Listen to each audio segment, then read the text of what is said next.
What's up, boat lovers? We're here on a 1994 65-foot Sea Ray.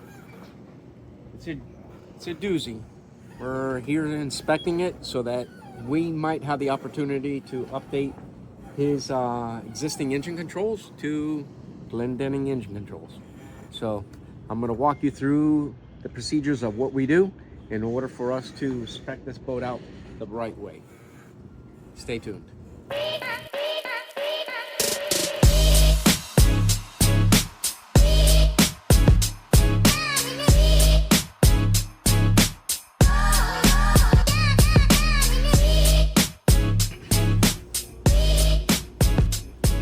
Well, guys, it's dated, but I have to say the controls that are on this boat is probably one of the best mechanical control systems that I would ever install on a boat.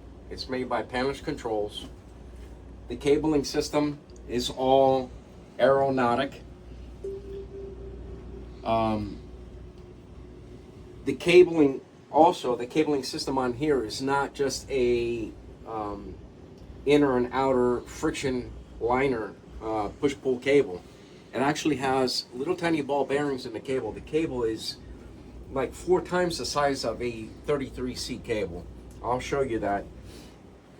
But it's nice to see that after all the years, you still could operate the boat, okay, with fingertips. And I understand it that everything gets changed and modernized and all that, but we're going to go ahead and update the system to electronic control system that is a mechanical backup if he wants it. If he doesn't want it, then it'll just all be fly-by-wire, but the engine room will be mechanical because the engines are mechanical and then transmissions are mechanical. So I just have to give them that option. So, but this is the main helm. We're going to show you the upper station and how this boat is routed. All right, guys, this is the bottom. This is the Panish control system. You could actually see that this is all aeronautic controls down here. Look at the size of this cable. Like I told you, it's almost like 4 times the size of a 33C cable. Inside here is roller bearings, and then the sleeve of the cable goes in and out. The technology is amazing, you know, and like I say, no matter what, you could still move the cables in and out. I'm underneath and I'm able to move this thing, and it's quiet. But customer wants to update it, so what we're gonna do is we're gonna update it.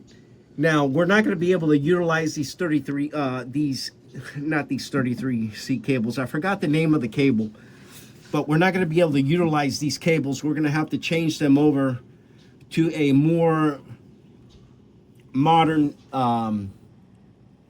push-pull cable, which will be a 33C cable if he wants backup. If he doesn't want backup, then we could just completely give him a electronic control system, and it'll be electric from here to the engine room with the actuators like you've seen in our other videos. Okay, we're up on the upper helm, and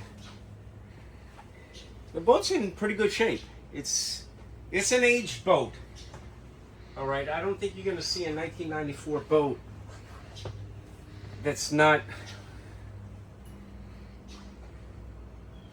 how do I say it? I don't want to sound like it's bad or it's good, but there's no 1994 boat that is a turnkey, nothing's wrong with it. But it's aged a little bit, and like I say, when you move these cables, you're actually moving the lower station and you're moving the upper station. So, identically the same. They both combine into the Panish controls inside the engine room, which I'm going to show you. They're these big square aluminum boxes, and the cable, like I say, is almost 1 inch thick. So this is going to be electronic. We're going to have to put some cover plates over here, the lower station, but seems to be a straightforward shot. So now it's just locating the engine room. This boat is huge. It is a 1994 Sea Ray. I haven't seen a Sea Ray this size in a long time. Well, Sea Ray's no longer in business. So, guys, I think I just walked into a time capsule. This engine room is immaculate. I can't say any more. It's well maintained. The engines, look at the engines. They look like they have very low hours on them. The cable. We even have a Glendenning synchronizer here. So this is what started it all. And this is how they synchronize the engine. So all the cables come through the floorboard right here. And you could actually see it's a little overkill, but this is what makes the system work so nice. Just the units alone, you don't even find units like this anymore. This clean. But all the cables are in nice, good working condition. So what we have to do is streamline this a little bit and make this a lot easier. So it's going to be a 2-station boat, mechanical throttle, mechanical shift for both. We'll take a smart actuator 1, put it here, and a smart actuator 1, put it over here. We'll eliminate the synchronizer here, take the tax signal from both engines, put it into the thing. This comes out, and we don't need any of this stuff anymore. So we're streamlining it. Now, if he wants mechanical backup, then we'll be able to give him a smart actuator 1. I'm sorry, that's correct. Smart actuator 1 will be with a backup. Or we could give him a smart actuator 2 that is just a white box that doesn't have any backup functions. So, but most likely he wants to keep it and maintain it that way. So we're gonna try to do that. So, but now we just need to come through the floorboard, which we're gonna come through here. That most likely goes up through the back portion of the salon and into the overhead. So, but these cables are a monster, and it's going to be a mission for us to pull these cables out. So let me go ahead and spec it out. And like I say, the thing is that these cables, they might, I don't think they do, they don't have, some of them would have a tag on it. This is a 33C cable. This is a 33C. No, this is a 43C. This is a 43C.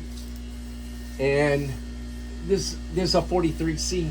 This cable here is a specific cable. Normally there's a little tag on here that specifies the sizes of it. But if not, we're going to have to do it the hard way. Take everything out, measure it, and come back to the boat and do it. But unfortunately, this boat doesn't have the labeling on the cables except the 43C. So the best way to approach this is to get some sort of footprint, knowing what you're doing, and give him an option, and then you could play around with the numbers with the length of the cables. But it's going to be a 2-station boat. Now if he wants remote, then we could give him remote and all that. But like I say, guys, this is a time capsule. I mean, it's pretty clean. Yeah. What do you think? You want to taste it? No. Huh? Look, there's no salt. Oh, okay. I know that probably some of you already caught the engine in the pick and saying, that's not a mechanical engine, this is a common rail engine. Yes, it is, but it is mechanical to the throttle position sensor up there. So we have to behave the way that the system is. So it's mechanical throttle, mechanical shift. Okay, like I say, there's different ways to approach this, which we could give them electronic throttle, which I could do it to that one with an EEC3 and then add an actuator, which we're doing in one of our boats in Puerto Rico. So stay tuned for that one. That one's going to be a major project, just like we did in Chicago. Stay tuned. That's a D-deck. So I just need to give him the options. But like I say, right now it's mechanical throttle, mechanical shift. Just in case you guys just caught this common rail right here and said, that's not mechanical. Yes, it is. Okay, the engine's electronic, but it's controlled by a mechanical throttle sensor. All right, guys. So you saw this boat. Well, you've seen this boat. You've seen the controls that are on this boat. Like I say, I just got a hold of the owner, and now we're going to go ahead and put a quotation together for him that will give him the options to either have it with mechanical backup or just fly-by-wire from here to there. But he just informed me that his wife, he needs to have some sort of security backup, like a spare tire. So I don't think the option of me telling him not to have a backup system on this boat is a good way for me to try to sell this. I need to sell it to him with a backup, because an unhappy wife is an unhappy life. Guys, like and subscribe.